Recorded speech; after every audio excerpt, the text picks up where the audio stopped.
Hello বন্ধুরা, আপনারা যেখান থেকে ভিডিওটি দেখছেন আপনাদেরকে নিয়ে যাচ্ছি ময়মনসিংহ সদর উপজেলা ৪ নং পরাণগঞ্জ ইউনিয়নের মিরকান্দাপাড়া গ্রামে অম্বিকাগঞ্জ বাজারে। আজকে এই বাজারে সকাল থেকে এই ছাত্র ভাইয়েরা দেখেন কিভাবে পরিষ্কার করছে এবং ট্রাফিক নিয়ন্ত্রণ করে তারাও গাড়ি নিয়ন্ত্রণ করছে। ট্রাফিকের মতো তারা যানজট কোনো গাড়ি স্ট্যান্ড করতে দিচ্ছে না, বাজারকে পরিবেশ মুক্ত রাখছে। নিজে হাত দিয়ে ময়লা ডাস্টবিন থেকে ওঠাচ্ছে, কীভাবে পরিষ্কার করছে, সোনার বাংলাদেশ সোনার মতো পরিষ্কার করছে।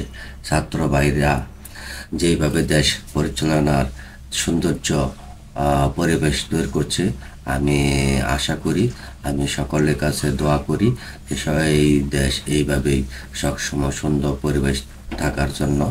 সবাই পরিষ্কার পরিচ্ছন্নতা ইমানের অঙ্গ, কারোর সাথে কোনো ঝগড়া বিবাদ না করে আমরা নিজের কাজ নিজে করবো। ছাত্র ভাইদের মতো আমাদের দেশকে সুন্দর করে তুলব। আমি সকলেই এই ছাত্র ভাইদেরকে ধন্যবাদ জানাই। আমি তাদেরকে সুস্বাস্থ্য দীর্ঘায়ু কামনা করছি।